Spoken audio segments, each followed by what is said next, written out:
Antes de começarmos a programação desta noite, a pedido do Centro Acadêmico, nós pedimos que quem estiver com comida, por favor, colaborar, porque não pode entrar no teatro, tá bom?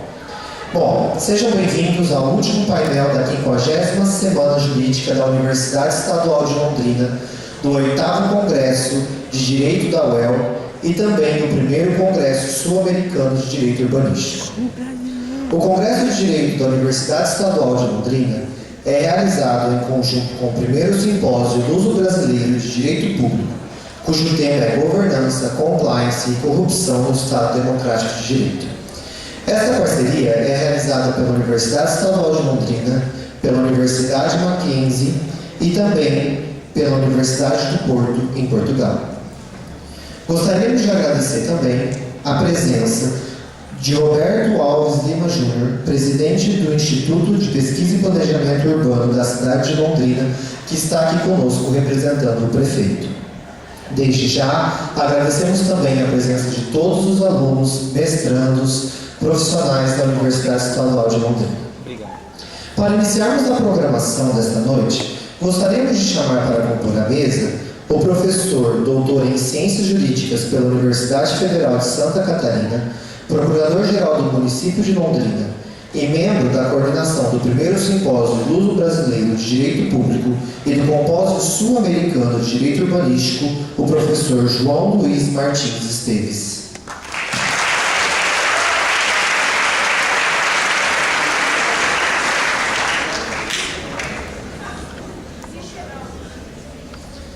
Gostaria de chamar também a primeira palestrante da noite, a professora Lilian Regina Gabriel Moreira Pires, que é doutora e mestre em Direito do Estado pela PUC São Paulo, professora de Direito Administrativo e Urbanístico da Universidade Presbiteriana Mackenzie.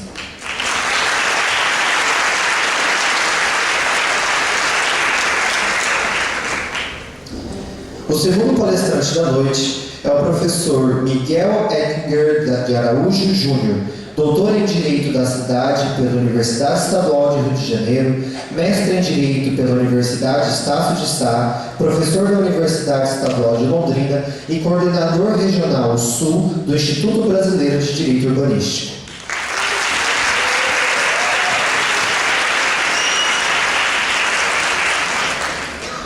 Terceiro palestrante da noite é o professor Marcelo Leão, advogado e consultor jurídico em planejamento municipal e coordenador da Regional Sul do Instituto Brasileiro de Direito Urbanístico.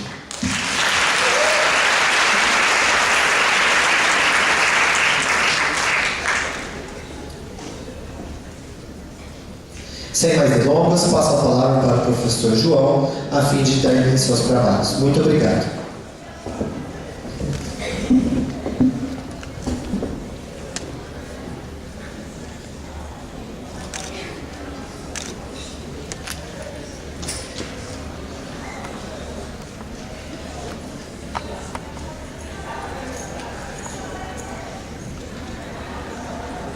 Alô? Boa noite a todos. Uma grande satisfação que nesse ato visível essa mesa, em que se realizam, por meio desse painel, a comunicação de 3 eventos muito importantes para a cidade de Londrina, particularmente para a Universidade Estadual de Londrina, que é o Simpósio Brasileiro de Direito Urbanístico e o 8º Congresso de Direito da UEL e a 56ª Semana Jurídica de Direito da UEL.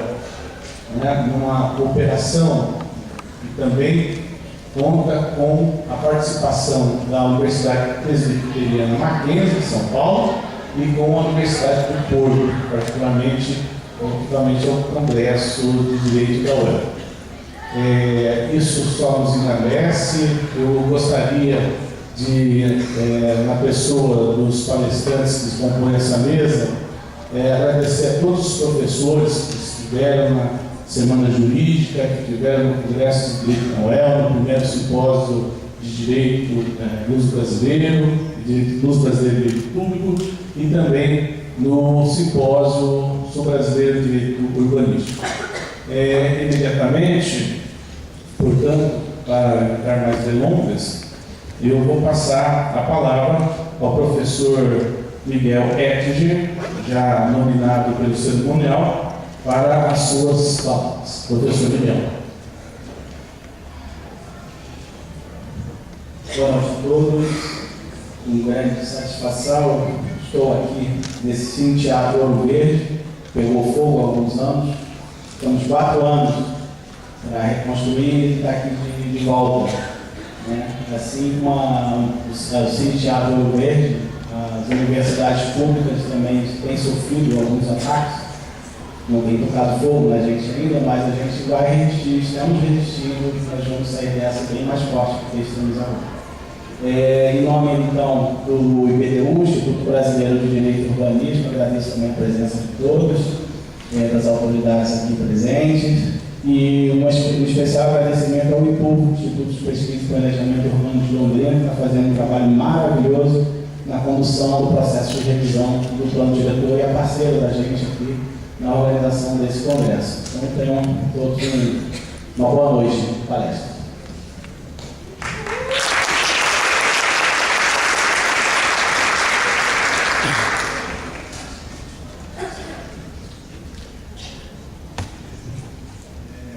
A palestra que vai ser realizada agora é a professora Lívia.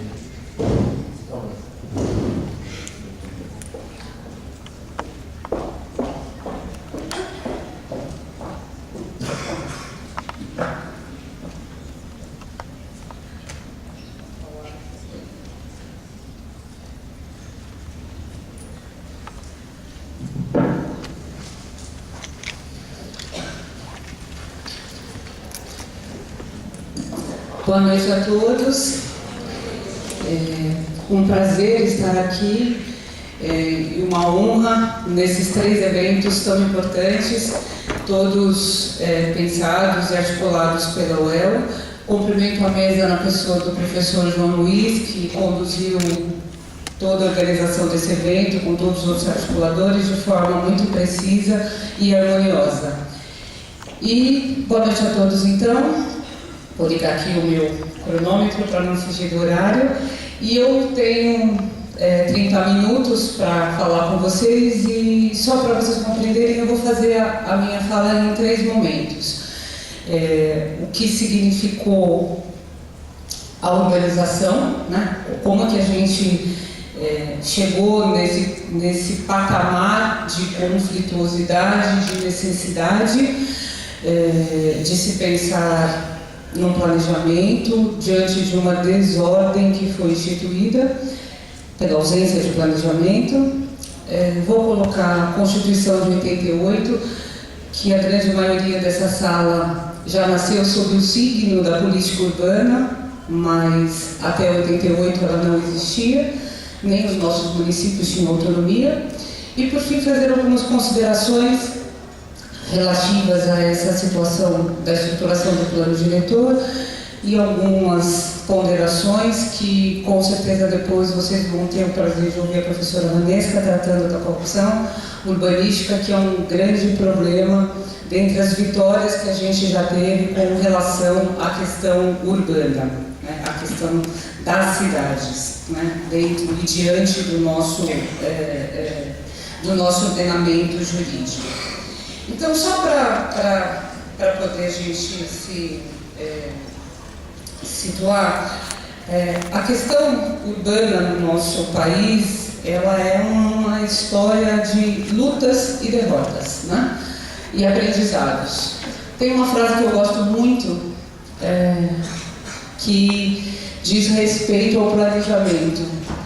Planejar é uma grande forma de sabedoria. E no nosso país a gente não tem o hábito do planejamento, aliás, a gente está aprendendo muitas coisas, né? A gente tem passado por um processo de redemocratização, de aprender a trabalhar com a democracia, e assim como a gente também passa a ter um processo de aprender a planejar. Não é uma cultura enraizada no nosso ambiente. A gente tem uma realidade que é a maior parte da população mundial vive em cidades. E o tema cidade virou um tema de preocupação mundial. A gente tem grandes centros, a gente tem uma conflituosidade e uma qualidade de vida que fica comprometida e, portanto, ele passa a ser um grande problema. No Brasil, a gente tem, segundo os nossos dados, 54% esse aqui é do Banco Mundial, dos habitantes do planeta vivem em cidades. E a gente tem nosso percentual aqui do Brasil que está em 84%. Então, a gente, embora nós tenhamos um país com dimensões continentais, com muita área ainda que não é urbana, mas a gente tem a maior parte da nossa população vivendo nesses centros. Então, antes da gente falar da Constituição de 88 e da política urbana, a gente tem um histórico que começa com a industrialização. E a gente vai tendo algumas circunstâncias, em alguns momentos, alguns pontos, em que isso vai se tornando cada vez mais preocupante e complicado. Mas a gente tem uma cultura patrimonialista muito forte e uma tradição onde a terra, a propriedade, ela é sempre vista sob uma forma muito individualista.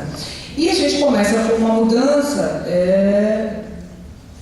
quando essa população começa a sair do rural e vem para o urbano. E assim, as situações vão começando a tomar alguns contornos. Então, a gente tem alguns planos lá na década de 30, a gente começa a ter essa discussão de como planejar, o que fazer, como que vamos ordenar este espaço. Ainda nada próximo do que a gente já tem hoje, mas já uma discussão, uma preocupação com essa circunstância.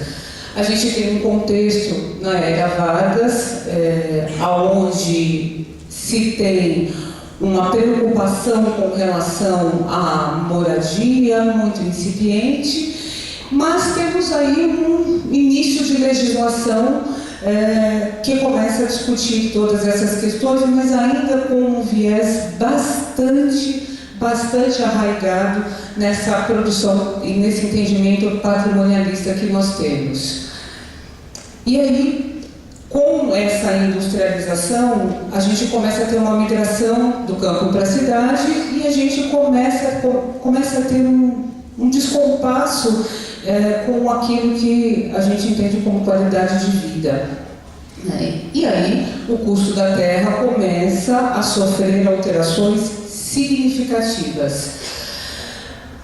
Num salto um pouquinho maior, lá na década de 60, a gente tem o primeiro Seminário Nacional de Habitação e Reforma Urbana, que acontece no Rio de Janeiro, e é onde se discute pela primeira vez a necessidade de reformas sociais para poder enfrentar os problemas urbanos. Então, já se tem uma população vivendo em condições consideradas precárias e que, portanto, era preciso se avaliar essa situação. E desde 60 até a gente chegar na Constituição de 88, a gente começa a ter movimentos muito fortes e a gente começa a ter no ambiente do universo do direito, a Laura Café, Adilson de Abreu Dalari, Lúcia Vale Figueiredo, que desde lá de trás, quando tinha o CEPAM em São Paulo, estavam fortemente discutindo todas essas discrepâncias e todas essas dificuldades com relação a essa visão relativa à propriedade. Esse planejamento desorganizado, ele traz uma realidade muito triste, né? Essa é a realidade que permeia o nosso país. Essa é uma foto simbólica, todo mundo sempre que trata de alguma coisa de direito urbanístico, sempre temos essa foto que fica num bairro em São Paulo, Nobre, e ao lado dele tem uma grande favela. Então as piscinas fazem vista para aquela situação precária de moradia.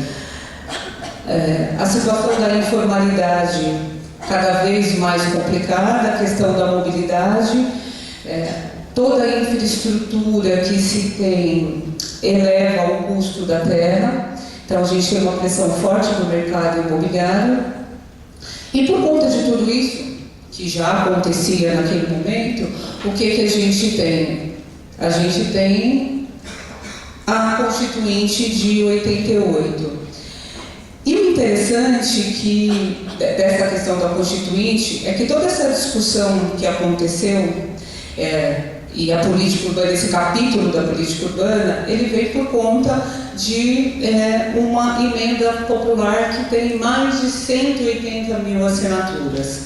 Mas toda aquela discussão, uma pressão muito grande, era impossível não mais discutir esse assunto, e na época haviam algumas classificações e várias emendas aconteceram. E a classificação política daquela época é que o Centrão fez uma das emendas que foram feitas, ele inseriu a junção da função social da propriedade com a exigência do plano diretor.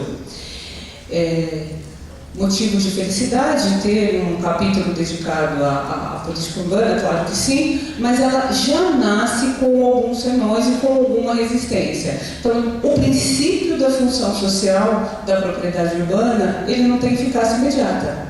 Ele depende da aprovação de um plano, e este plano vai ser aprovado mediante lei.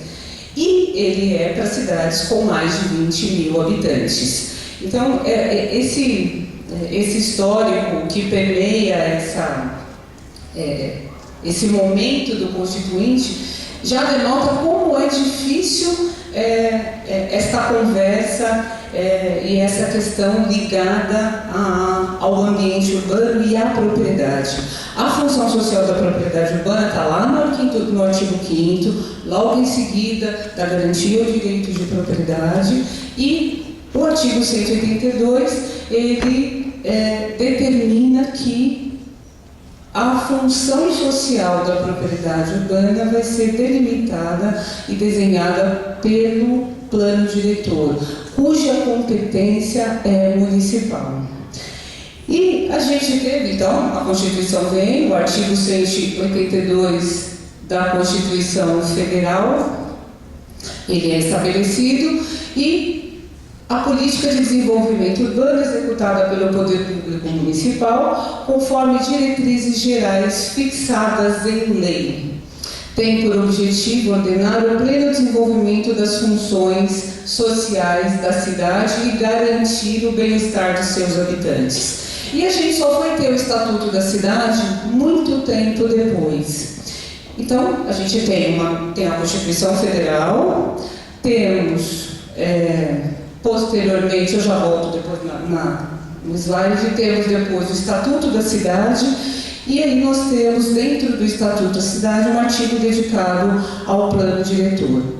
Esse plano diretor, ele é o instrumento básico da política urbana municipal. E o que se determina? Que o plano plurianual, as diretrizes orçamentárias, o orçamento, devem incorporar as diretrizes e as prioridades neles contidas. Pelo plano diretor, que serão identificadas e analisadas as características físicas, as vocações da localidade, as situações que são problematizadas e precisam ser solucionadas, suas potencialidades. Para quê? Para encontrar uma forma de crescimento a ser promovido e seus instrumentos de implementação. É uma ferramenta adequada para organizar o uso dos recursos públicos para a melhoria da qualidade de vida da população. E sua formulação busca o ordenamento do território e o equacionamento das variáveis relativas ao seu sistema de mobilidade, transporte, ao seu sistema institucional e ao contexto de suas centralidades urbanas. Ele vai estimular o crescimento e tem que levar em conta a preservação ambiental.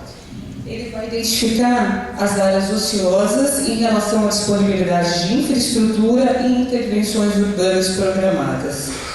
Então, de modo geral, o nosso plano diretor ele vai delimitar o desenho daquilo que se deseja para aquela localidade. É o grande instrumento onde se desenha aquilo que se espera daquele local. Então, competência municipal para municípios que tenham mais de 20 mil habitantes e instituído por lei. Isso que a nossa Constituição e mais o Estatuto da Cidade assim determinam. E aqueles municípios que têm menos de 20 mil habitantes, eles não têm, então, que obedecer à função social da propriedade urbana? Não. Eles também, embora eles não estejam obrigados a ter um plano diretor, por meio da sua legislação urbanística, eles também devem observar e dar concretude ao princípio da função social da propriedade por meio das suas legislações. Se eles optarem por ter um plano diretor, eles vão poder usar todos os instrumentos do Estatuto da Cidade. Se não tiverem, não significa que eles não devam dar concretude a esse plano diretor. Muito bem, o plano diretor, ele, como instrumento que vai desenhar e definir a função social da propriedade urbana, evidentemente, ele não vai delinear detalhadamente todas as regras, mas ele é uma grande diretriz. E por meio de outras legislações, e ali a gente tem a lei de parcelamento e uso do solo, a lei de zoneamento, enfim, plano municipal de habitação, plano de mobilidade, todas as outras legislações, elas devem estar em consonância com o plano diretor. Inclusive, tem uma decisão do STF para acabar com todas essas discussões. Havia dúvida se sim ou não. Tem um recurso especial de número 607/940, que é do Distrito Federal, que na verdade a ação discutia loteamento fechado, mas foi uma decisão muito emblemática e com repercussão geral, que deixa claro que todas as legislações que são posteriores ao plano diretor, elas devem estar em consonância com as diretrizes que o plano diretor estabeleceu. Portanto, as alterações que serão feitas nessas legislações, elas devem ser sempre adequadas à regra geral do plano diretor. E esse plano diretor, ele é um instrumento de grande valia para o município, de grande importância para essa municipalidade. E ele é obrigatoriamente necessário que dele tenha a participação popular. E essa é outra dificuldade que nós temos, né? Enquanto, assim como a gente está aprendendo a democracia, a gente também está aprendendo esta questão da participação popular. Então, a gente não tem uma tradição de discussão. Isso significa que constituir um espaço de participação social com o surgimento e a visualização de diferentes interesses sociais é um exercício e uma tarefa difícil de ser alcançada. Dar voz aos que nunca tiveram e estabelecer um contraponto de grupos que sempre tiveram a razão é um processo lento e que se forja na paciência e no diálogo. Então, o que acontece? Quando a gente está falando de plano diretor, a gente está falando, não é uma lei simples de se estruturar.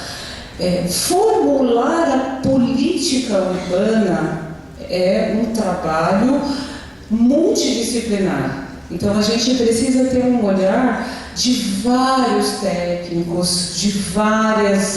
sobre vários aspectos, e a gente precisa ter um processo de escuta, fazer audiência pública. Todo mundo aqui vai na audiência pública, não? Todo mundo acompanha o Diário Oficial e sabe tudo o que acontece nele. Fazer uma audiência pública para cumprir a meta da lei não significa que a participação social aconteceu. O município precisa estar sensibilizado e traduzir o que se discute. Ele tem que estabelecer processos de escuta com a população. Cada bairro de uma cidade, cada bairro de um município tem uma necessidade e uma vocação, e a gente só cuida daquilo que a gente conhece. Portanto, o pertencimento, a sensação de ser de um lugar, ela só existe em realidade quando a gente conhece. E a gente conhece aquilo que a gente vive. Infelizmente, em nome de uma violência muito grande, de alguns meios, eu moro em São Paulo, na capital. Londrina é uma cidade linda, não conhecia, vocês estão de parabéns, ruas largas, calçadas para a gente caminhar. Não sei como é a percepção que vocês têm aqui da violência. São Paulo é muito difícil, a gente fica com muito medo. Usar transporte público, dependendo do horário, lugar escuro, o que será que eu vou encontrar? As nossas crianças são criadas fechadas dentro de condomínios e a gente deixa de brincar, a gente deixa de conviver, a gente deixa de fazer congraçamento. Então, o desafio da participação popular é fazer com que se traduza toda essa técnica, porque não é só técnica, esse plano, ele é um instrumento muito importante, ele tem uma técnica muito necessária, mas ele precisa alcançar a quem se destina, que são as pessoas, e, portanto, essa participação, ela precisa ser de verdade. Então, cada lugar tem o seu interesse, a sua vocação e, portanto, a forma desse chamamento. Então, esse instrumento, que se chama plano diretor, ele é um instrumento que vai dirigir como aquele município quer crescer, como aquele município quer se desenvolver, como aquele município quer tratar os seus cidadãos, como aquele município vai conversar com os seus municípios vizinhos, porque tudo que se faz num local tem reflexo no outro. Quando eu crio um polo industrial, eu afeto a minha região que está adensada, que pode estar ou ficar futuramente adensada. Então, esse é um documento que ele precisa ter efetivamente a compreensão da participação. Embora a gente viva em momentos de distopia, a gente precisa voltar a acreditar. E a gente só faz isso quando a gente participa. Hoje, uma das discussões que se tem são os territórios educativos. E eu tenho muita fé nesse assunto e nessa questão, porque as nossas crianças precisam conhecer o que significa o meio ambiente urbano ou urbano. As nossas decisões dos tribunais, muitas vezes, elas estão absolutamente deslocadas de visão. Por quê? Porque ainda se trata as questões de propriedade sob o aspecto do direito civil. E se ignora totalmente uma diretriz constitucional e a determinação do cumprimento da função social. Então, é uma dificuldade muito grande. Eu não sei se vocês na faculdade, aqui a grande maioria, já ouviram dizer do direito urbanístico. Ele fica muito distante ainda da gente. E quando a gente fala de cidades educadoras, a gente está falando, inclusive, do processo de escuta das crianças neste planejamento, do engajamento do espaço dentro do ambiente de aprendizagem. Quando isso acontece, a gente tem uma percepção diferente. Eu não sei aqui se vocês têm hábitos de caminhar, se alguém vai a pé para a escola, para a faculdade, enfim, para o curso. Se você pegar uma criança que vai de carro, ela não tem referência. A criança que vai de ônibus, ela tem a referência um pouquinho maior da que vai de carro, porque ela tem que descer no ponto que é perto de alguém, perto de algum lugar, perto de alguma coisa, um ponto de referência. E a criança que vai a pé, ela sabe cada passinho que ela dá. ela diz que a lixeira é muito alta e ela não tem onde jogar a balinha, o papelzinho da bala. Ela sabe que a calçada tem um carro que parou ali e ela não consegue passar. Ela sabe que existe uma distância muito inconveniente entre a casa e a escola, que é ruim porque não tem sombra. Então, todos esses processos de escuta, seja com os pequenininhos e seja com os grandes, eles precisam ser discutidos e, portanto, essa participação social nesse plano diretor, ela é muito importante. Eu tinha mais algumas coisas para falar, mas vou me cortar aqui, que o tempo para a gente não comer o tempo do colega. Uma outra questão que a gente tem, e portanto, dessa discussão e que diz respeito ao planejamento, nós temos 68% dos nossos municípios com menos de 20 mil habitantes. Temos 7% com mais de 500 mil e outros que estão em 25%. Então, olha a dificuldade, a gente tem um plano diretor que é obrigatório para cidades com mais de 20 mil habitantes. E essas cidades todas, como a gente disse, ela precisa cumprir a sua função social, né? Do mesmo modo. O que a gente faz com a cidade grande e com a cidade pequena, quando a gente está discutindo a questão urbana? Nos municípios que são pequenos, o que a gente tem? Ainda a gente tem uma forte cultura clientelista que sustenta a máquina. Então, eu não tenho discussão nenhuma, eu não tenho inclusive técnicos para isso. Os municípios são pequenos, não são aparelhados e é muito interessante e bastante entristecedor para a gente que esses municípios eles gastam parte do seu orçamento com a folha, mas ao mesmo tempo eles não têm condições de capacitar esses técnicos. E aí a gente entra num círculo vicioso de conversas e de situações que vão favorecer a quem? Aqueles grupos minoritários que detêm algum tipo de poder. Quando a gente está falando da cidade grande, a gente está falando de um poder econômico, uma força muito grande, e quando eu falo, por exemplo, de São Paulo, eu tenho um mercado imobiliário fortíssimo. E o que ele quer? Ele quer fazer modificações. Ele quer fazer modificações, ele quer alterar e ele quer mudar. Ele quer mudar. Vamos mudar a lei de zoneamento. Como assim mudar a lei de zoneamento? A lei de zoneamento está em consonância com o plano diretor? O plano diretor está em mudança? Bom, se o plano diretor estiver em mudança, após a sua mudança, vamos conversar sobre a lei de zoneamento. Em São Paulo, por exemplo, o plano diretor tinha acabado de ser editado, revisto, conforme a lei determina, e nós estamos lá sofrendo com uma mudança, com uma força muito grande para a lei de zoneamento. E aí, esse já é partido para o final e tem muito significado e sentido, depois com a fala da outra mesa da professora Nanesca, que tem a ver com o que se chama de corrupção urbanística. A gente tem várias formas dessa corrupção acontecer. Quando a gente tem uma cidade pequena, com uma atividade clientelista, nós estamos tendo um problema muito sério, porque a gente, de novo, não está cumprindo aquilo que a nossa Constituição determina. Quando eu estou falando do ambiente de cidade grande, quando eu tenho um grupo de poder que não obedecem às diretrizes, eu estou, de uma maneira direta, indireta, porque não se enxerga, tendo situações que são desconformes e, portanto, a gente tem a situação da chamada corrupção.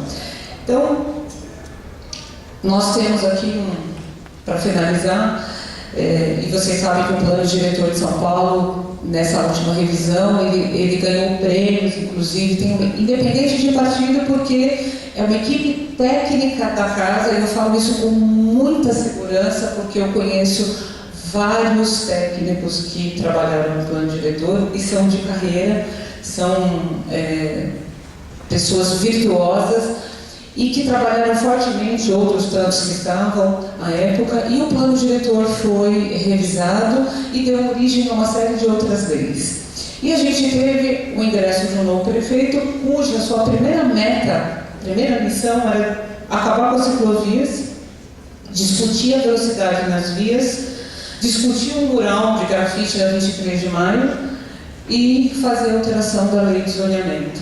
Quer dizer, com todas as necessidades, com um plano de habitação parado na Câmara Municipal há anos, tudo isso eram situações que eram recentes e tinham sido recentemente revisadas.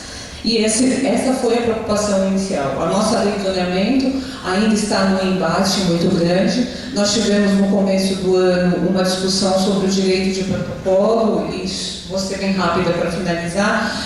Na legislação do município de São Paulo, no Código de Obras, quando você protocola um pedido, você tem a garantia da manutenção daquela situação. E todo mundo sabe, ou pelo menos quem já teve aqui direito administrativo, quando a gente fala de caducidade, a gente está falando que lei posterior altera a situação anterior. E aí a gente tem, com a discussão da lei de zoneamento, um monte de protocolo estava feito e ninguém sabia muito bem qual seria a decisão. Quando ficou decidido que a lei era aquela e que não contemplava, talvez, algumas necessidades ou desejos, virou uma briga violenta para poder fazer implementar aqueles pedidos que ainda sequer tinham sido analisados. Então, que situação é essa? O Ministério Público entrou com uma ação, infelizmente parou tudo, e em função de parar tudo, até porque ele não tem conhecimento técnico, e aí a figura do amigos processualmente teria funcionado muito bem, isso foi para o tribunal e a liminar foi derrubada e esse assunto ainda está em discussão. Então, esses exemplos, eles trazem uma discussão e uma preocupação muito grande. Nós temos, como resultado, uma política urbana definida na Constituição Federal. A gente tem o Estatuto da Cidade, a gente tem o Estatuto da Metrópole, a gente tem o Estatuto da Mobilidade, a Lei de Mobilidade Urbana. Nós temos um arcabouço legislativo que o mundo inteiro se encanta, assim como a nossa legislação ambiental. Mais ainda, a gente está num processo de aprendizagem, e essa aprendizagem passa pela participação. Então, eu convido a todos vocês, jovens, alunos, profissionais que estão aqui pelo evento do IPTU, que a gente precisa repensar essa nossa relação com a propriedade e revisitar e conhecer esse direito urbanístico. O IBDU tem feito um trabalho excelente para essas discussões, e esses encontros são o ponto e o momento da gente ter um momento de reflexão sobre esse assunto. Então, a gente só vai conseguir ter as nossas cidades humanas, sustentáveis, no momento em que a gente tiver uma política urbana feita de maneira efetiva e séria, de uma maneira em que se reflita a vontade e a necessidade. Isso é exercício de cidadania. O direito público, o direito administrativo e o direito administrativo, eles são direitos do cidadão. E a gente só consegue fazer o nosso direito entendendo e cobrando e tentando desmascarar esses desenhos que são feitos e trazidos diante dessa massa de informação. E com isso, eu termino a minha fala. Convido vocês a conhecerem o nosso Facebook, é Max Cidade, Direito e Espaço Urbano, que é um espaço de discussão e que é um espaço para se fomentar todas essas pautas e essas temáticas.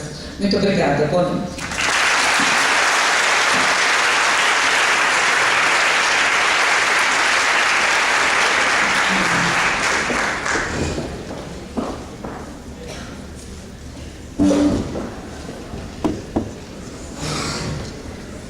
Parabéns, professora, pela exposição. Algumas coisas que a professora falou relativamente ao contrato do diretor. Professora, eu tenho certeza que não acontece em São Paulo. Às vezes a gente vê essas histórias se repetirem, às vezes aqui em Londrina, se aprova uma lei, no dia seguinte tem alguém querendo alterar sem critério nenhum, técnico, né, sem nenhuma objetividade na argumentação, para ter interesses meramente especulativos, econômicos. Isso é o grande desafio do direito urbanístico hoje, é tratar essas questões. Né? Eu vou passar a palavra agora aos professores, né? O professor Miguel Hertz e o professor Marcelo, que de forma conjunta irão tratar de um tema único, farão uma divisão na sua exposição com o tema direito à cidade, da ideologia à vinculação jurídica das políticas públicas. Professor Miguel Hertz, fala. Boa noite, mais uma vez. Vou procurar ser sintético com algum conteúdo, prometo. Esse tema, direito à cidade, aproveitando que a doutora Lília falou, meu amigo João Luiz Martins Esteves falou, cidadania, plano diretor, aqui em Londrina, doutora Lília, a gente está no finalzinho do processo de revisão do plano diretor. Inclusive, sábado, eu e a equipe do IPUF toda aqui vai estar de 8 até sabe-se lá que horas para aprovar o projeto de lei, a minuta do projeto de lei, que aí vai para a Câmara dos Vereadores, aí é aquela outra luta que a gente sabe que é difícil. O Marcelo vai falar bem sobre essa coisa, ele conhece muito bem essa conversa na Câmara dos Vereadores. Bom, algumas questões aqui que já foram faladas é a questão que nos leva a estudar direito urbanístico e direito à cidade. É uma situação concreta. Tem muita gente morando no mesmo lugar. Né? Já foi passado aqui como é que está a questão da população urbana, tanto no âmbito mundial quanto no âmbito nacional.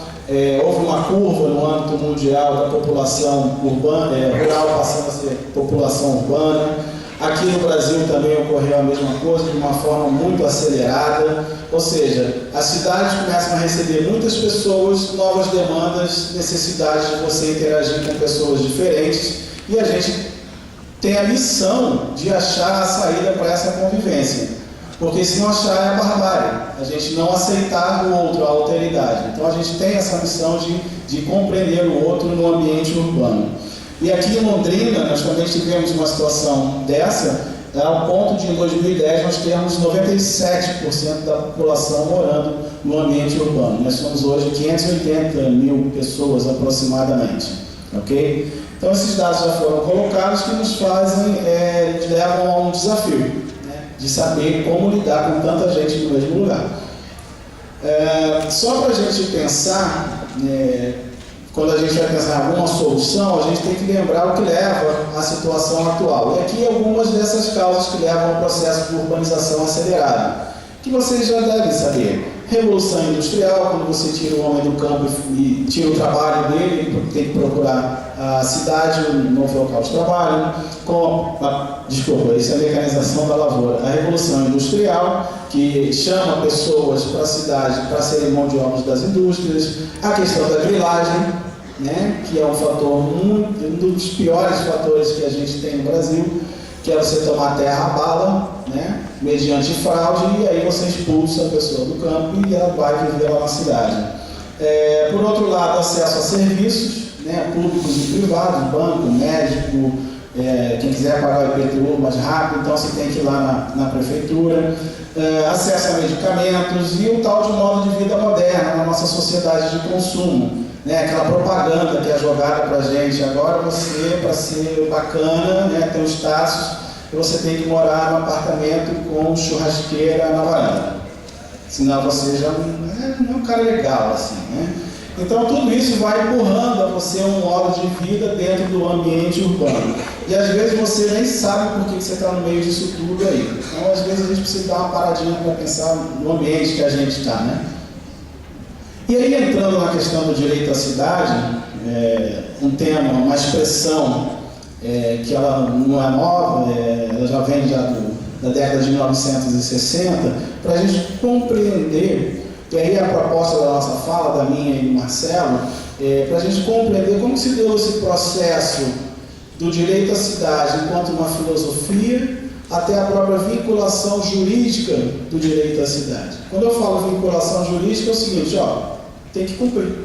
Se não cumprir, você está numa ilegalidade, as consequências de você incorrer numa ilegalidade. Essa construção da ideia de direito à cidade, ela decorre da própria construção de direitos humanos. E no momento que a gente vive, é bom lembrar o que são os direitos humanos. Vou pedir licença para ler aqui o Bobbio. Por mais fundamentais que sejam, são direitos históricos, ou seja, nascidos em certas circunstâncias, caracterizadas por lutas em defesa de novas liberdades contra velhos poderes, e nascidos de forma gradual, não todos de uma vez e nem de uma vez por todos. É um processo de conquista, né? Não é uma, desculpa a palavra, não é uma galinha que bota um ovo e está lá um direito humano que você vai usar. Tá? Isso aí é uma luta, sangue, né? É uma coisa que você constrói ao longo do tempo. Não dá para a gente jogar fora toda essa história que foi construída para a gente conseguir alcançar o mínimo de direitos humanos, né, por uma situação econômica ou política conjuntural e voltar à época da barbárie. Colocadas essas questões dos direitos humanos, a gente faz essa associação do direito à cidade aos direitos humanos, entendendo, né, de uma certa forma, que o direito à cidade é um direito humano também. Por quê? São os direitos de pessoas diferentes conviverem no mesmo espaço físico. Essa ideia principal, não a única, não a definitiva, ninguém se propõe dizer o que é definitivamente o direito à cidade. Ela é uma expressão que está em constante disputa pelo seu conteúdo, mas ela tem algumas questões que são a base. Uma delas é que somos diferentes, como eu falei no início da minha fala aqui. Por outro lado, a distribuição injusta dos benefícios oriundos da urbanização gera uma cidade desigual. Né? Você não ter serviços públicos no determinado local da cidade, por algum motivo, ela gera uma situação de desigualdade social, e a pessoa percebe isso e tem uma série de consequências. Né? Tem um livro bem bacana que fala Direito à Cidade e Violência, do Paulo Carmona, lá do Distrito Federal, que é em BDU também, que ele faz essa associação. A falta da cidade para alguns leva à violência da cidade, é algo que me parece até um pouco lógico. Essas desigualdades na cidade levam a um movimento de resistência e formação de espaços pensados coletivamente. Então, pessoas reconhecem essa fragilidade das cidades e começam a pensar em estratégias para você reverter essa situação. Bom, a expressão direito à cidade, né, para vários autores, ela vem da década de 1960, do Lefebvre, que é um filósofo, foi um filósofo marxista, e ele tratava principalmente da dimensão política e filosófica. Ele contestava o modelo de Paris daquela época, da França em geral daquela época, e achava aquilo ali tudo horroroso. Que era uma sociedade altamente individualista, segregada, voltada para a industrialização sem fronteiras, uma situação que levava a conflito das pessoas por conta daquela realidade lá de Paris. E falava, cara, cidade não é isso. Né? Cidade é outra coisa. Cidade é a possibilidade de você conviver no ambiente e ser respeitado e respeitar as pessoas que pensam diferente. Então ele contesta e fala que o modo capitalista da época era o que levava àquela situação de uma cidade ruim de se morar. Depois de 1960, vários estudos, encontros foram feitos para tentar se aprimorar e efetivar o tal do direito à cidade. Aqui eu trago alguns exemplos de conferências, de encontros que foram feitos. Em julho de 2014 em Quito, em setembro em Barcelona, em janeiro de 2005, quem pôde ir ou não foi uma festa de cidadania, né? Você conhecer pessoas diferentes, discutir estratégias. E em outubro de 2016, a Habitat 3, uma conferência da ONU para os assentamentos humanos, né, que gerou um capítulo, né, uma ideia central de como esses assentamentos humanos no mundo inteiro devem ocorrer, baseado com a ideia de direito à cidade. Esse artigo aqui, do direito à cidade, ele foi tirado no 5º Fórum Social Mundial, lá em Porto Alegre. Todas todas as pessoas devem ter o direito a uma cidade sem discriminação de gênero, né? A gente está na moda falar de gênero aqui em Londrina, idade, raça, etnia e orientação política e religiosa, preservando a memória e a identidade cultural em conformidade com os princípios e normas que se estabelecem nesta Carta. Então foram tirados vários documentos, né? Esse me parece um documento interessante, depois eu vou trazer um outro da Plataforma Global pelo Direito à Cidade. Avançando no campo teórico, de Lefebvre até Harvey, que é um pensador contemporâneo, um geógrafo marxista também, que contesta, por ser marxista, o modelo capitalista de sociedade, ele traz a seguinte constatação. Esse desenvolvimento do espaço urbano, ele se dá de que forma? Ele se dá mediante uma ideia de como as pessoas pensam coletivamente o que realmente querem da sua cidade, do ambiente que você vai viver, ou ele vem de uma outra situação. Para Harvey, ele decorre da satisfação dos interesses de uma elite política e econômica, que vê no processo de ocupação da terra urbana uma forma de ganhar dinheiro, independentemente se essa forma de ganhar dinheiro vai trazer benefício ou não para aquela população que mora no local. Essas constantes mudanças de zoneamento, doutora Aline, aqui a gente tem coisa boa aqui, tá? Elas geram uma situação de conflito na sociedade. Não que não se possa mudar, mas a forma como a gente está vendo, a doutora Vanessa vai falar, de corrupção urbanística, ela gera conflitos entre a sociedade. Nós temos um bairro aqui chamado Shangri-La, que era um bairro pioneiro aqui de Londrina, todo bonitinho, gabarito baixo e tal. Uma hora para outra está subindo um prédio de 20, 30 andares ali, né? Não é assim, me parece que não é assim. Eu não sou arquiteto urbanista, não sou planejador urbano, mas não me parece que é a melhor forma de você construir a cidade na truculência. Então, Harvey tem essa ideia também em relação ao direito à cidade, né? Ele consegue visualizar quais são algumas das causas dos conflitos urbanos que vivemos hoje em dia.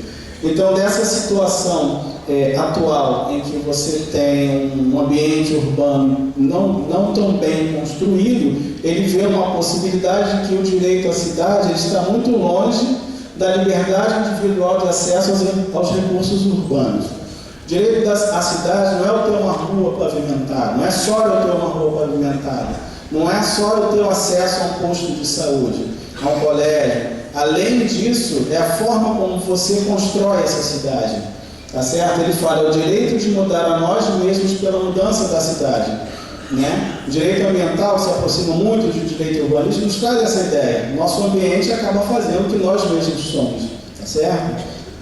E aí eu trago no campo teórico também, só para fazer uma provocação para vocês, se o Harvey, sendo marxista, vê a possibilidade revolucionária do direito à cidade dentro dessa perspectiva de se construir coletivamente a cidade que nós queremos, o Pachucanes já arrasa tudo. Ele fala, bom, a função social da propriedade, que é um dos elementos do direito à cidade que eu vou falar agora, é uma benesse das elites atuais. Ele chega a falar que é uma hipocrisia. Ele não transforma a sociedade, apenas permite ou coloca no sistema jurídico que estou deixando você legislar sobre o direito à cidade. Mas a lógica de construção dos espaços urbanos, ela permanece para Pachucanes.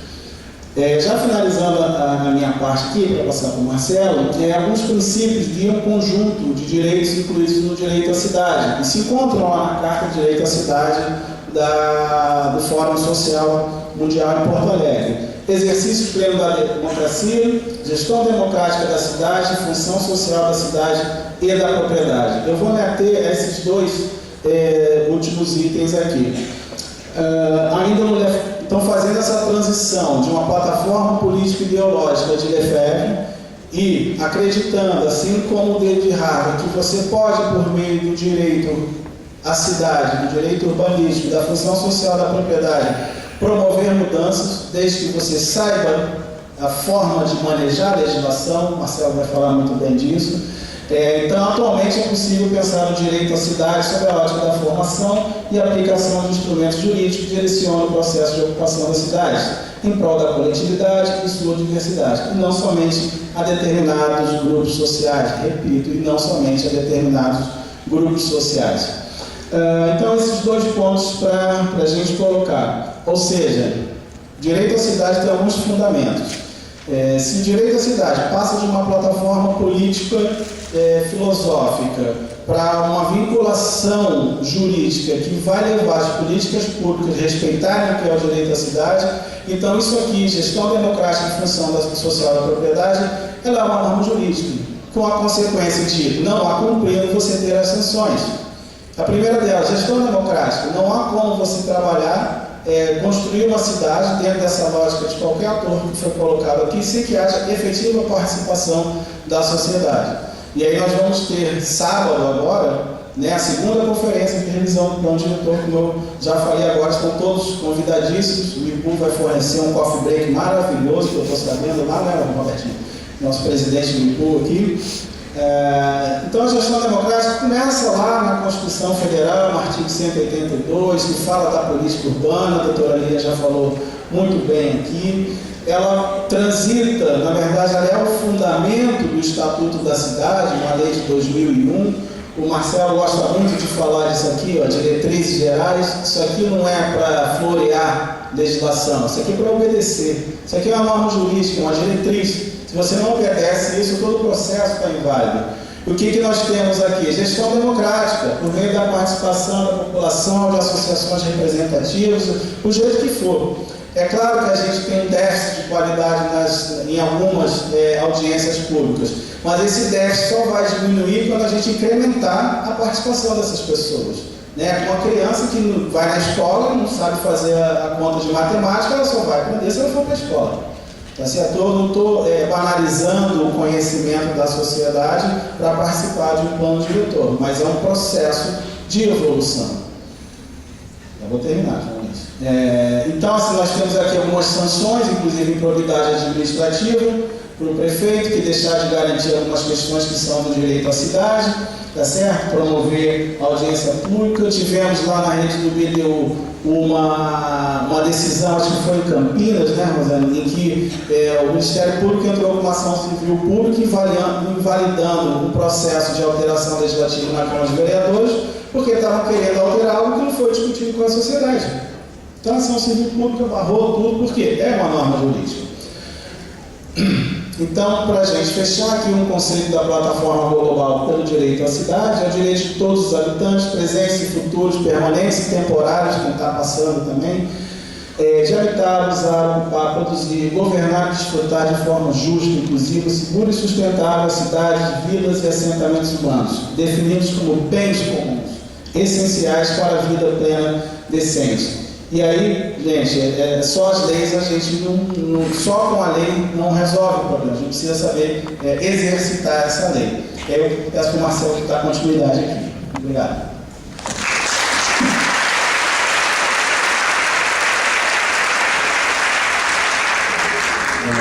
Agora o professor Marcelo Leão vai dar continuidade e para orientar a assistência a respeito da continuidade dos trabalhos, assim que o professor Marcelo Leão encerrar a sua exposição, nós vamos fazer imediatamente a reforma da mesa, sem intervalo, né, para termos a palestra de encerramento da professora Francisca Prestes, com tema a respeito de corrupção jornalística.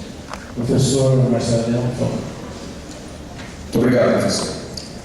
Então, boa noite, pessoal. Vou aqui tentar marcar meu tempo também, né? Bom,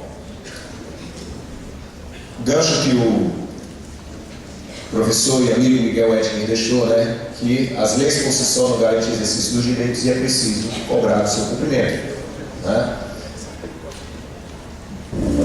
Acho que tem uma... aqui, Miguel. Acho que sumiu meus slides que estavam aqui. Não bem? Mas tudo bem, então vamos começar. Bom, então, já que estamos no plano B, eu vou aproveitar aqui um gancho também maravilhoso deixado pela professora Lívia no início da fala dela. Ela, logo no início, ela lembrou que planejar é um ato de sabedoria. E é um ato de sabedoria popular, inclusive. mais que nunca, inclusive nos processos de planejamento. Tudo bem. O slide, trocaram o slide, mas vamos gogó, né?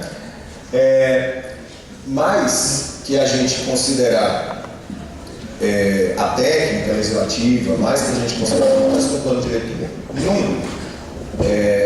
à luz do que a legislação determina, a gente precisa compreender de que se trata de um tipo de contrato, né, construído a 1000 mãos, que deve ser trabalhado por quem vive na e a cidade.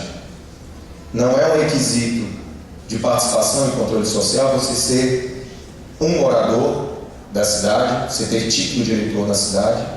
Eu posso ser uma pessoa que está de passagem, mas eu contribuo com a história daquela cidade, eu contribuo com a produção daquela cidade, eu trago, né? Me lembro o Mano Chao, não sei se vocês conhecem o Mano Chao, né? Que ele, em determinado momento da carreira dele, ele falou, né, que a imigração era como que um rio, né? Corte o curso dele no começo, ele vai deixar de alimentar alguma coisa lá na frente. E essa lógica está dentro dos processos de planejamento. Mas por que você está falando sobre isso aqui para considerar a questão do direito à cidade? A questão é que nós não podemos perder de vista de que esses processos, esses contratos sociais que se traduzem em políticas públicas, especialmente o plano diretor, que são feitos a 1000 mãos, eles não podem prescindir dessas diversas visões, desses diversos olhares de quem vive na cidade e de quem vive a cidade. E para parar, e se eu quiser fazer um recorte, trabalhar com relação a quem vive na cidade apenas, mesmo que eu queira, por hipótese, né, por ficção jurídica, ou por uma questão de objeto de análise de uma pesquisa, eu quisesse pensar, olha o termo que eu vou usar, quem constrói a cidade, não é? Quem constrói a cidade, e se eu quiser fazer esse recorte e colocar só nesse recorte quem vive na cidade, eu tenho que lembrar que a cidade é plural, é diversa. Ela tem a área que funciona, tem a área que não funciona. Ela tem, infelizmente, a carimbada por área nobre e área pobre, não deveria ter, né? Ela tem pessoas que têm dificuldade de acesso a bens e serviços, e tem pessoas que não têm dificuldade, que não têm essa dificuldade, e isso se traduz, no final das contas, na tal da insustentabilidade urbana, na tal da cidade não inclusiva, na tal da cidade que mais à frente estamos nós sem entender por que a gente tem que se fechar em grade, né? E o pior de tudo, mesmo quando a gente não quer se fechar, mesmo dentro das grades, a gente não consegue nem conversar com o vizinho quando mora no apartamento, porque a gente não conhece ele, né? Quando a gente traz a discussão da política urbana para esse viés da participação e controle social, a gente não está fazendo isso só por mera retórica ou por democratite, não. A gente está fazendo porque são garantias que estão incluídas na lei, numa lei que diz que o uso e ocupação do solo urbano, né, ele tem que considerar ao considerar a propriedade, ele vai ter que definir esta função social que a professora Lia muito bem abordou, né? E aí o plano diretor é que vai traduzir o que tem uma cidade, no seu recorte, as componentes desse território, e o plano diretor ele vai determinar o que é que acontece com aquela propriedade para que ela tenha uma função social, ou seja, conflitos vão surgir, interesses vão surgir. Naturalmente, se eu moro do lado de um bairro que tem uma carência de parque e o único vazio urbano que está ali é uma bela área verde que pode ser um parque, eu, como cidadão, vou querer que aquilo vire um parque. E, ao mesmo tempo, o proprietário daquele terreno vai querer o quê? Não seja parque, se tem prédio aqui do lado, eu quero que seja prédio também. E aí existe um problema de sustentabilidade na cidade, carência de áreas verdes, e eu preciso promover um debate onde a gente construa esse pacto. E aí, como é que a gente constrói esse pacto? Apenas pegar ali o Estatuto da Cidade e dizer que há uma diretriz que tem força vinculante que diz que a gestão democrática é importante na execução e no acompanhamento dos diversos planos, programas e projetos de desenvolvimento urbano, e isso tem que ser feito por meio da participação e controle da população e de entidades, de associações, né, entidades representativas de diversos segmentos da sociedade. Quando eu digo isso, eu dou a dica, mas eu preciso estabelecer as regras do jogo. Então, no momento de plano diretor, né, está de parabéns todo município que promove um pacto em prol das regras do jogo. Então o direito ele entra ao nível de detalhe para poder definir quem participa, como participa, quando participa, o que se propõe, o que se questiona. Os papéis têm que ser muito bem determinados. Senão aquela visão tradicional, que a gente já está acostumado, né? Senão aquela hipocrisia lá que o Pacho Canes levanta, ela vai imperar. Porque da falta da informação vou manipular e fazer o que eu bem entendo. Né? E na hora que eu estou organizando o processo do plano diretor, né, e eu vou submeter, e eu faço essa minuta de contrato, que no sábado eu espero que vocês tenham êxito aí, e tem uma proposta, né, que contemple quem vive na cidade e a cidade, que pense na cidade inclusiva, né? E aí você trabalhar o conceito da sustentabilidade pensando nesse direito à cidade que foi tão bem trabalhado aqui, né? A gente espera que essa minuta, uma vez feita, né, qual é a expectativa? Que ao ser encaminhado para o Poder Legislativo reconheça não só essa minuta, mas seria interessante que o Poder Legislativo também, e esse recado acho que a gente tem que dar para todos os poderes legislativos municipais do Brasil, eles precisam avaliar profundamente se os seus regimentos internos dão conta de uma matéria tão complexa como essa. Se tramitar um plano diretor é tão simples quanto tramitar uma lei que denomina uma via. Né? Para concluir, você tentar trabalhar esse processo durante a tramitação do Legislativo, eu já estou fazendo esse foco, porque estou trazendo para esse foco, tendo em vista o contexto local aqui. Mas para poder chamar a atenção para algo que a gente presta muito pouca atenção. Qual sentido faz uma prefeitura promover um processo onde há um esforço de conjugar todas as linhas, todas as ideias, todos os interesses que estão em torno que vão orientar a construção desse contrato, né? Qual o sentido que faz isso parar quando entra na Câmara, né? E a coisa começar a ser orientada para responder a perguntas estranhas que se fazem ao longo de todo o processo durante o Executivo. Eu estou vendo essas questões aqui, eu não estou entendendo muito bem essa intervenção aqui na propriedade, eu não estou entendendo muito bem essa alteração de uso que vai dar um ar mais republicano para a coisa, eu não estou entendendo, mas eu tenho uma pergunta para ter uma boa resposta. Isso aí vai ser rediscutido na Câmara? Quantas vezes vocês ouviram essa pergunta no processo do plano diretor? Não só aqui em Londrina. Quantas vezes se pergunta isso? E aí é que está. Sim, isso vai ser rediscutido na Câmara. Mas o Estatuto da Cidade, ele deixa bem claro que os processos de formulação de planos, programas e projetos de desenvolvimento urbano, né, devem ser observados por todas as esferas do poder público. E deixa mais claro ainda no artigo, no dispositivo sobre o plano diretor, que diz: no processo de aprovação do plano diretor e de sua aplicação, os poderes executivo e legislativo municipal garantirão a participação da população. Está lá na lei, uma clareza meridiana que está sendo dito ali. Agora, por um critério da razão cínica, da racionalidade cínica, eu posso dizer assim: os poderes promoverão audiências públicas. Então eu faço 2 audiências na Câmara e está resolvido. Como os vereadores e a população, nessa etapa do Legislativo, vão avaliar o projeto de lei de plano diretor? Com 2 audiências públicas. Responda-me quem esteve na fase do Executivo, depois de tanto tempo de discussão, envolvendo tantas pessoas, construindo tantos acordos, como você vai resolver? E aí a pergunta, a provocação: como as câmaras municipais do Brasil não vão readequar seus regimentos internos para que, honestamente, promovam uma metodologia participativa dentro da Câmara, porque é obrigação e que tem que ser racional, porque de conta da carochinha nós já estamos um tanto quanto saturados. Né? Então é importantíssimo também esse olhar, não só sobre quem formula, é importantíssimo um olhar, a formula que eu digo o ator lá, o executivo, né? É importantíssimo olhar não só sobre quem propõe, mas o olhar sobre quem avalia. É importantíssimo, e eu acho que na segunda safra de planos diretores a gente tem que olhar melhor para as câmaras municipais.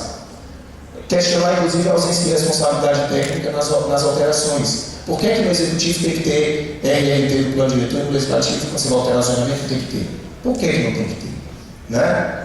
É preciso que a gente, nessas metodologias do Poder Legislativo Municipal, né, de aplicação, nessas reformas, nessa regra do jogo, eu garanto as mesmas condições de negociação e, de preferência, e permitam-me uma posição pessoal, eu não consigo entender que um Poder Legislativo, que tem a função, tudo bem, de legislar, planos, tem que avaliar e aprovar ou não, mas ele é um poder, acima de tudo, no momento desse, fiscalizatório, para ver o exercício da competência fiscalizatória do parlamentar municipal, para ver se o plano está nos conformes, né? Para ver se ele foi feito adequadamente, considerando, inclusive, resoluções que estão tão esquecidas como a resolução 25 do Concidades, né, que explica lá o que é que tem que ter no plano diretor para dizer que ele é participativo, avaliar isso. E se por acaso o vereador entender que não está satisfatório, por que propor alteração lá? Por que não devolver para o executivo para refazer?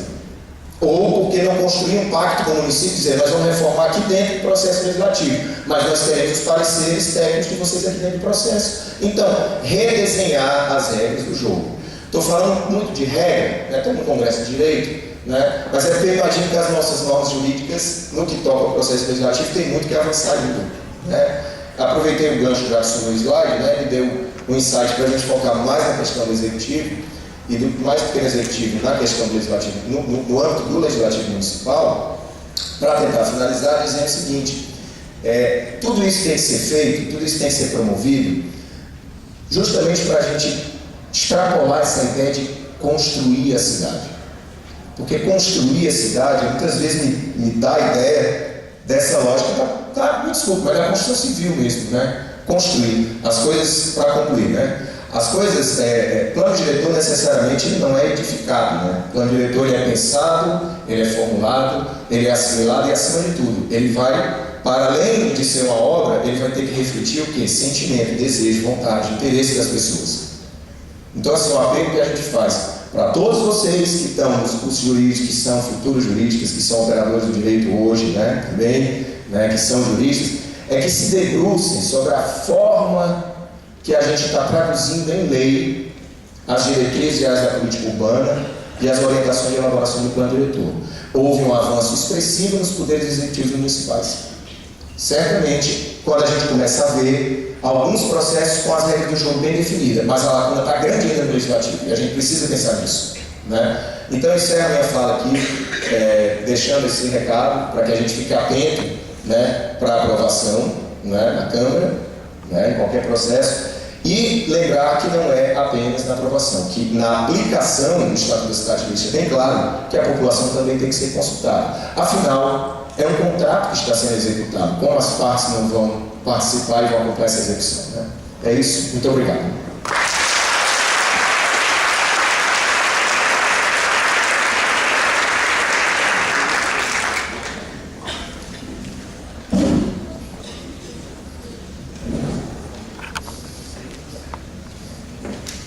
Gostaríamos de agradecer a primeira mesa desta noite. E agora vamos começar a chamar as novas pessoas, nossos professores, para a segunda mesa.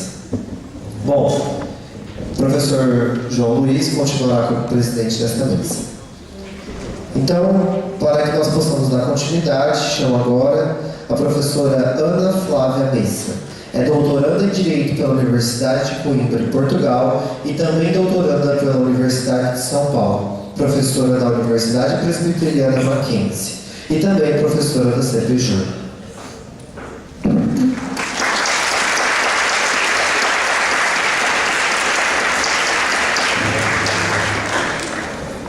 A professora Ana Flávia Messa pediu para que eu desse um recado para vocês. Como dito, ela é professora do CPJUR e ela disse que aqueles que adentrarem ao site e fizerem compras pelo CPJUR e colocarem a hashtag Messa ganharão 25% de desconto. Olha só, uma ótima oportunidade. E agora, como palestrante da noite, eu gostaria de chamar a professora Vanesca Buzolato Prestes, que é procuradora do município de Porto Alegre, doutora pela Universidade Del Salento, na Itália, mestre em Direito Público pela PUC Rio Grande do Sul, especialista em Direito Municipal pela Faculdade Ritter dos Reis, professora da pós-graduação da PUC Rio Grande do Sul, Unicinos, Universidade Federal do Rio Grande do Sul.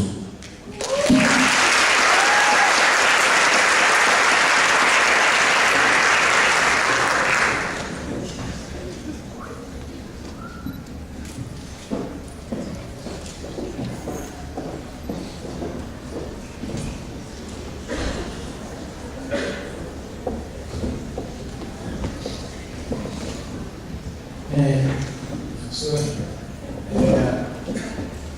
antes de professora Vanessa, já que nominada do lado, eu vou passar a palavra para a professora Ana Flávia Mestre, e como também coordenadora do Simpósio Brasileiro, Direito Público, com a concepção de governança, combate à corrupção, e também do 8º Congresso da UEL, que tem o tema Corrupção no Estado Democrático de Direito, fazer suas considerações pela parceira Universidade Presbiteriana Mackenzie. Professora, por favor. Obrigada, João. É um prazer estar aqui novamente.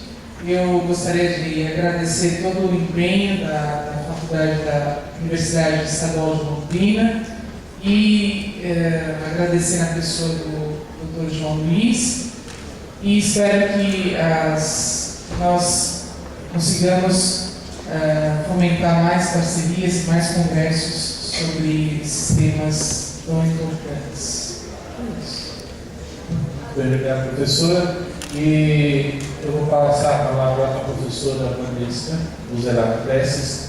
O tema da palestra, como eu já disse, é corrupção urbanística. Esse tema ele sela o debate realizado no 8º Congresso da UEL, que teve como foco central a corrupção no Estado Democrático, e também abrilhanta o Simpósio Brasileiro de Direito Urbanístico, com um tema conjugado, portanto, que é a questão urbanística. Professora, por favor, com a palavra.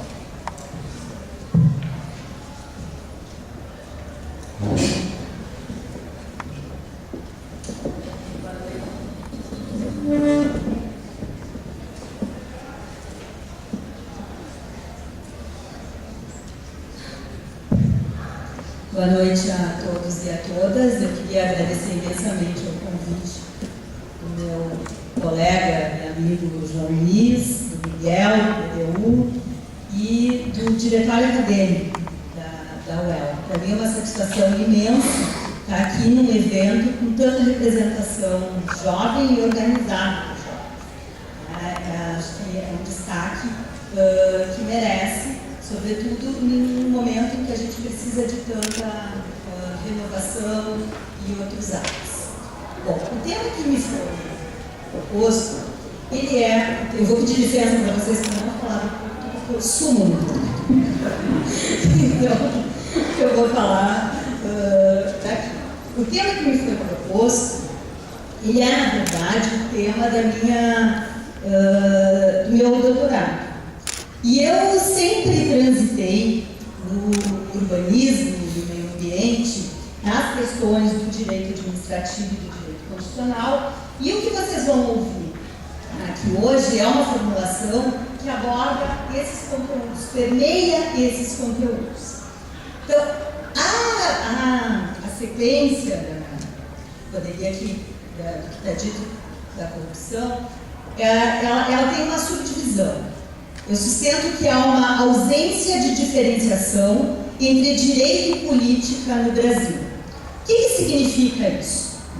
Nós ouvimos aqui dos professores que me antecederam, a professora Lina, sobretudo, todo o histórico do direito urbanístico no Brasil, e a gente vê que tem um marco relevante na Constituição de 88.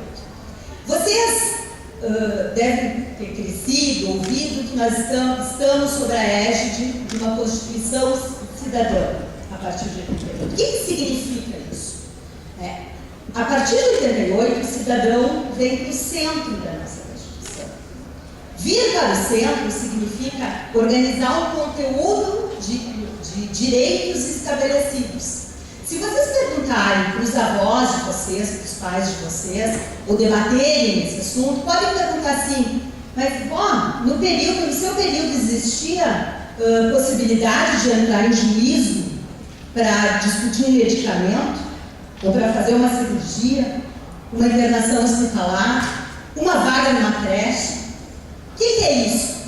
Quando a gente diz que o cidadão vem para o centro, o direito organizado na Constituição, ele traz um conteúdo denominado direitos fundamentais e que vai se expressar no âmbito do jurídico.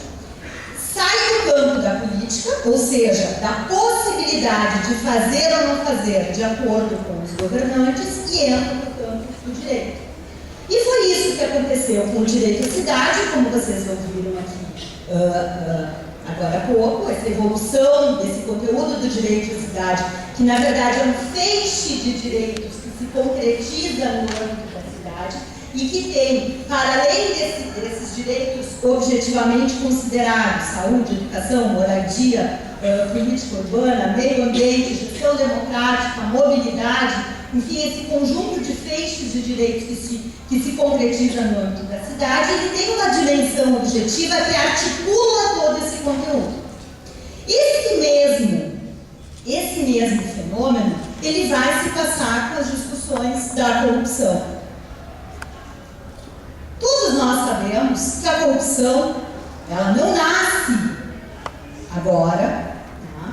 Ela sempre existiu, né? Há menções, nas primeiras menções nos tratados de corrupção, eles dão conta do mal se organiza a Mesopotâmia e já acontece os primeiros atos.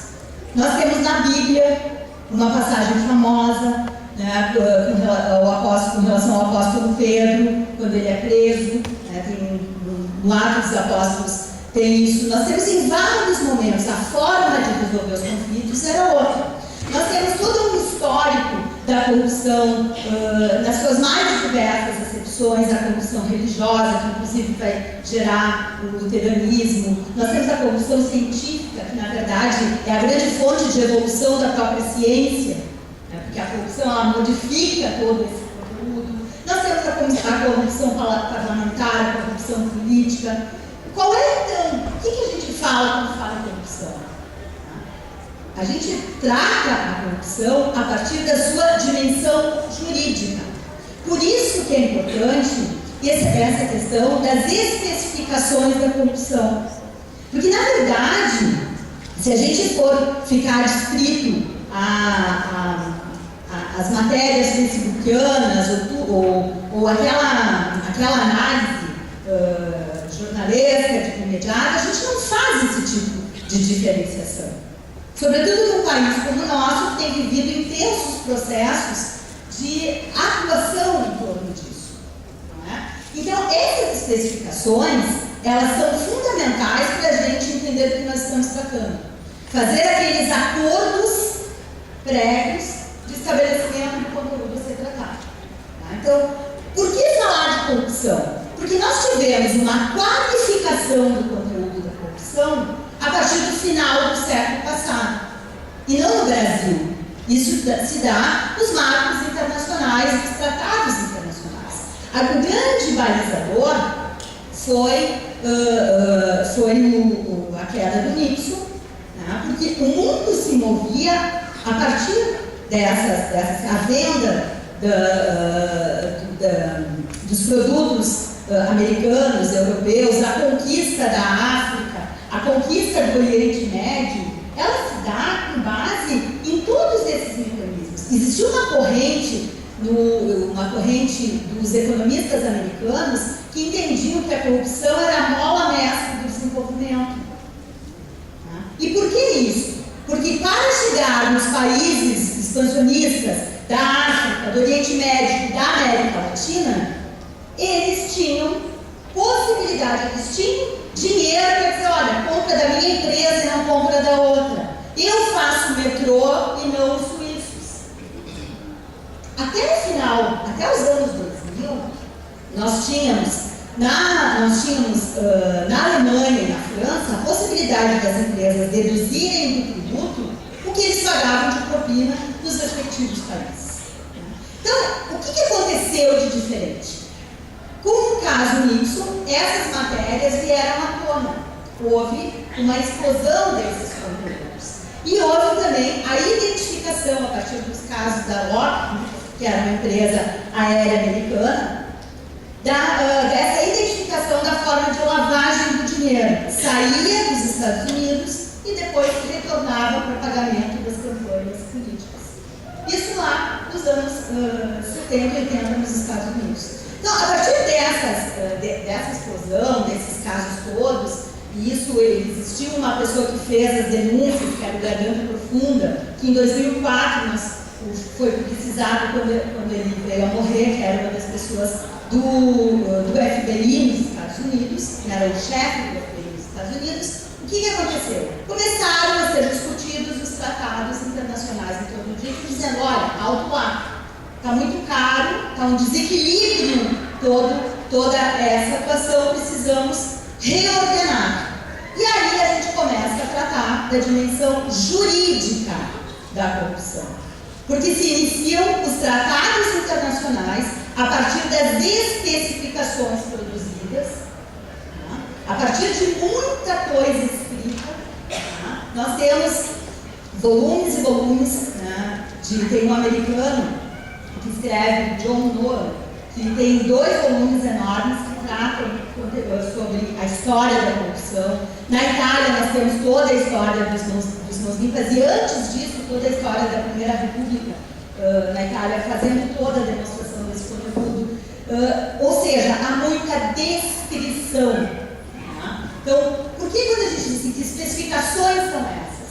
Essas especificações, elas exigem descrição para entender de que conteúdo que a gente está tratando, de que aspectos são considerados nesse sentido.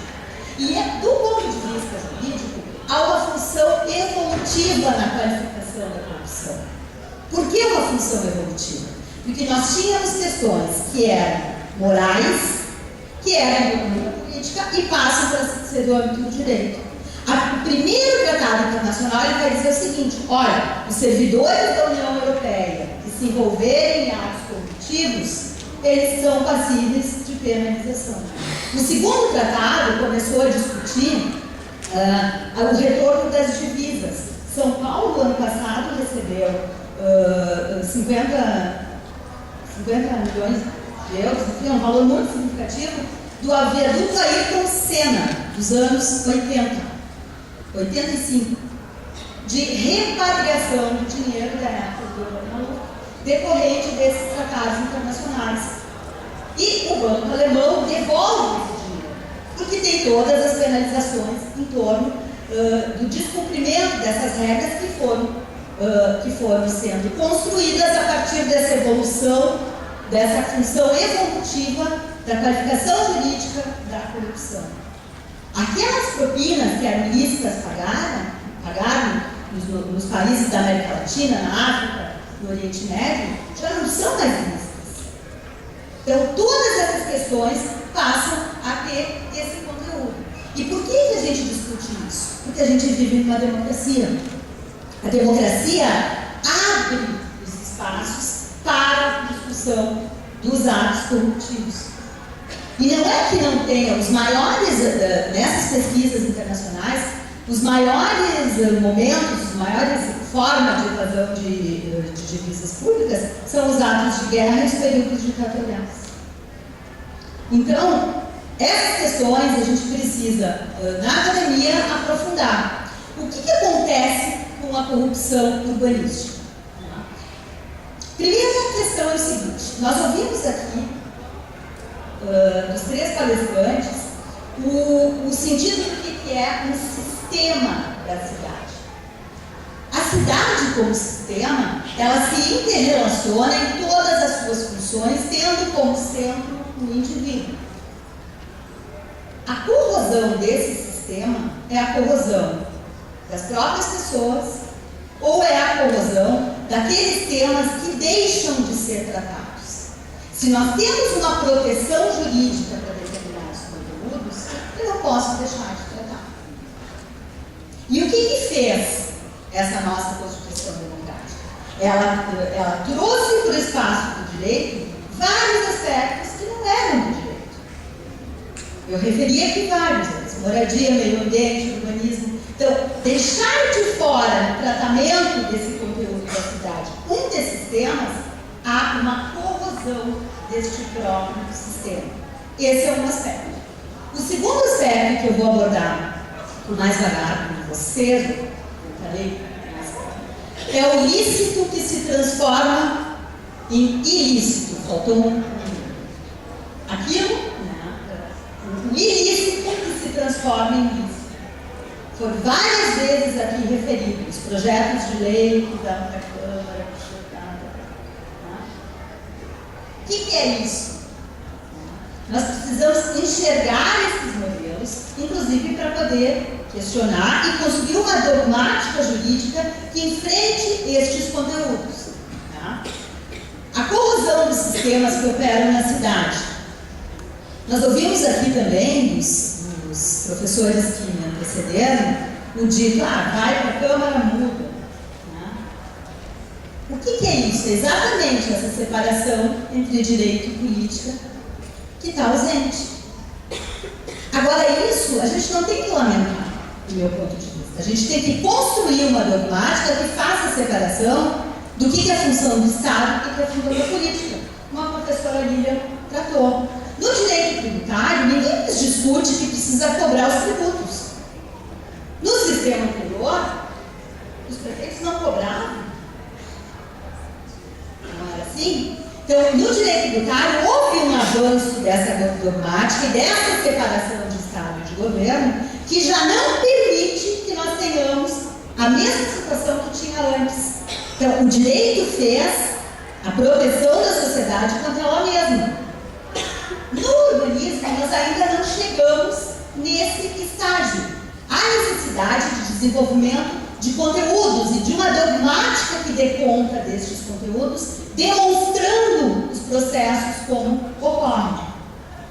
Eu brinco bastante com amigos, quando a gente tem que sair da parte do discurso abstrato, e concretizar, e explicitar, e demonstrar o que é isso, do ponto de vista da teoria do professor De Giorgi, é o que eles chamam de especificações, para produzir diferenciações. Eu não estou lá, mas eu tenho um vereador.